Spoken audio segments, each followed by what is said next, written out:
I want to bring in retired U.S. Navy Rear Admiral John Kirby, former White House National Security Communications Advisor and an MS Now National Security Analyst. I want to get your reaction first to this new information that we just heard from the Secretary of State, who says a narrower peace deal, the way it's being offered now, is not going to fly.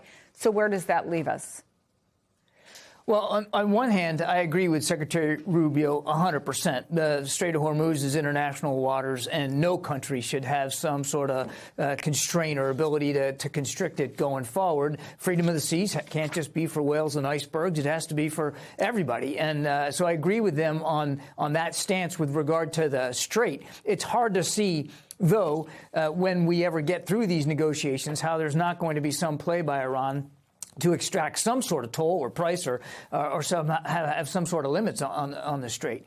I do, however, think there might be merit in the Trump administration taking a look at this from a bifurcated perspective and dealing with the Strait first. That is, I think, the most tactical issue in front of them right now is getting that Strait open, getting the oil flowing, bringing the price of oil down, and robbing Vladimir Putin, by the way, of additional revenue from the higher oil prices. I think that's a problem worth working on sort of separately, seeing if you can get that going. That could also build confidence in the negotiations to allow you to sit down and deal with the nuclear ambitions separately. So I hope the Trump administration is willing to at least consider the option of doing them separately and working on the Strait first. But again, totally agree with Secretary Rubio. There cannot be, should not be restraints on the flow of traffic through that Strait. So right now, the two sides obviously are locked in this uneasy stalemate. No war, no peace. U.S. blockading Iranian ports, Iran threatening any ship that dares enter the Strait of Hormuz.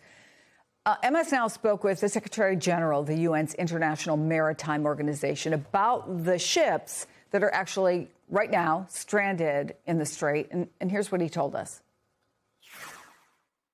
It's roughly 20,000 seafarers that are still trapped in the Strait of Hormuz, 2,000 commercial vessels that are in that region.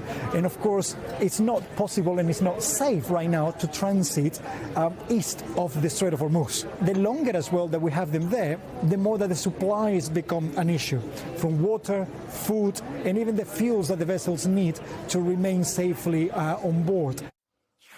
And in the meantime, oil prices are back on the rise today. You know, we've been following these day by day by day. So talk about the complexities of even taking this one step at a time.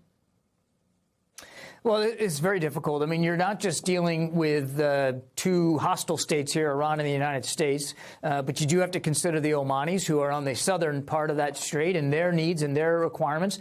You got to factor in the Israelis. For the Israelis, the Strait of Hormuz doesn't matter so much. It's the nuclear material that matters the most, and they're going to want a vote and a voice and a say in whatever is negotiated here in Pakistan or elsewhere. And then, of course, you got, as you rightly pointed out there, the concerns of shipping companies and their insurers. And right now, nothing is moving. This is a risk-averse industry. They're not going to want to put their ships in that strait until there are as bona fide security apparatus in place that could allow them to do it safely. And in the meantime, of course, not only the world economy is suffering, but the ability of these shipping companies to maintain their ships, their crews, and their safety is very much at risk. Not to mention, you've got U.S. naval forces, actually military forces writ large, but mostly in naval forces, whose readiness is going to start to dip over time. You can't have that much force assembled in the region and just sitting idly by and not exercising, not operating without that readiness going down. And that reduces the commander-in-chief's options going forward. Can I just ask you really quickly, because we are absolutely out of time, that what do you make of Vladimir Putin's role in all of this?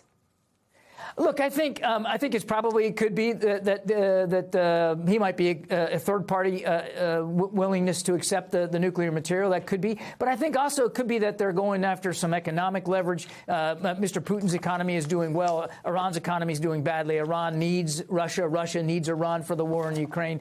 So it could be that they're looking for some economic relief, or maybe even because they know Mr. Putin has a relationship with Mr. Trump, maybe some diplomatic pressure and leverage from Moscow to see if they can get the Americans to the table.